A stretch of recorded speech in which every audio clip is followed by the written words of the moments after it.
Misteri bos-bos di atas Presiden Adam Dhani.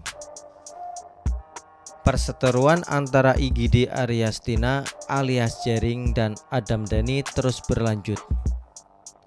Bukannya perdamaian yang terwujud, suasana malah semakin runcing dan memanas. Setiap orang harus memilih kehidupan ini akan seperti apa, memilih antara ego dan keselamatan. Rupanya Jering lebih memilih terus bersikap keras yang pada akhirnya menemui tembok kokoh yang berbalik membuat dirinya terluka. Sebagaimana berita sebelumnya, dalam kasus ini Jering SID didakwah melakukan pengancaman berisi kekerasan terhadap Adam Dhani Jiraka. Jering melakukan itu menggunakan telepon seluler milik istrinya atas nama Nora Chandra Dewi alias Nora Alexandra. Jika saya daripada Jering setelah keluar dari penjara, tentu saja tidak mengenakan berusaha untuk hidup lebih baik. Berusaha hidup bahagia, sederhana, apa adanya tanpa harus bersitegang dengan siapapun. Karena setiap orang punya keyakinan berbeda. Jika kita punya pendapat yang berbeda boleh saja, asal jangan memaksakan pendapat kita kepada orang lain. Apalagi sampai menghina, menyalahkan, apalagi mengancam orang lain. Apalagi Jering mempunyai istri yang begitu setia. Walaupun suaminya di penjara, dirinya tetap setia menunggu. Padahal jika mau, dia akan minta cerai dan mencari pasangan hidup lain yang membuatnya bisa hidup lebih tenang jauh dari masalah hukum. Selain setia, Nora istri Jering begitu cantik dan rupawan.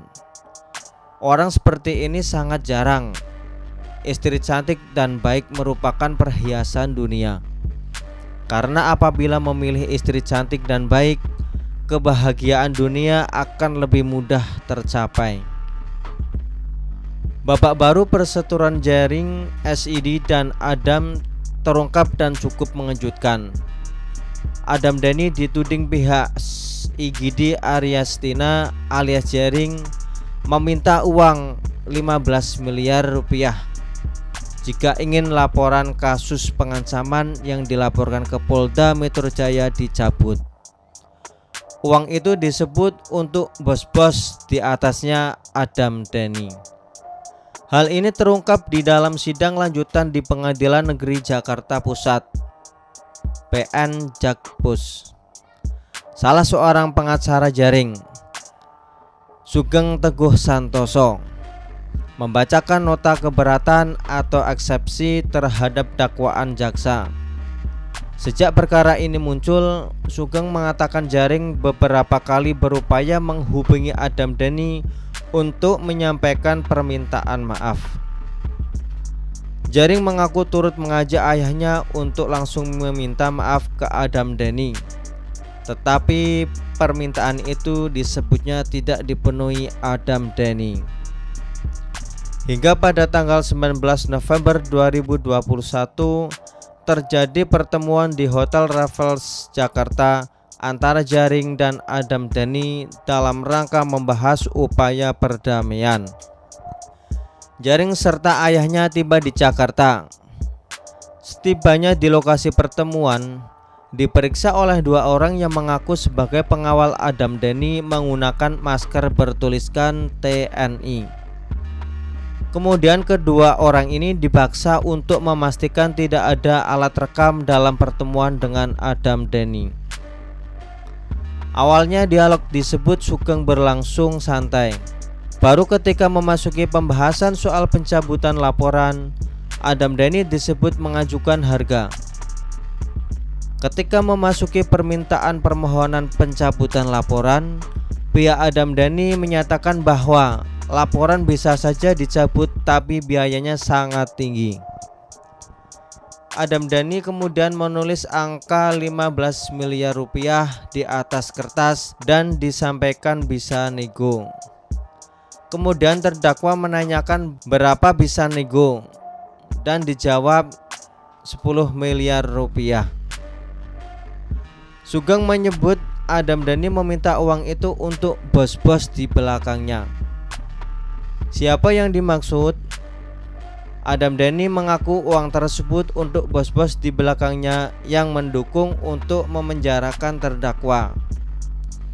Mendengar angka 10 miliar rupiah, terdakwa menyatakan tidak memiliki dana sebanyak itu.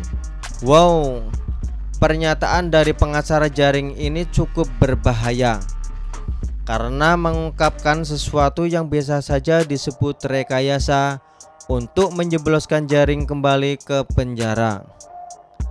Jika benar, maka Adam Dhani bisa dipermalukan dengan telak dan mungkin bos-bos tersebut akan marah pada Adam Dhani karena diungkap ke publik.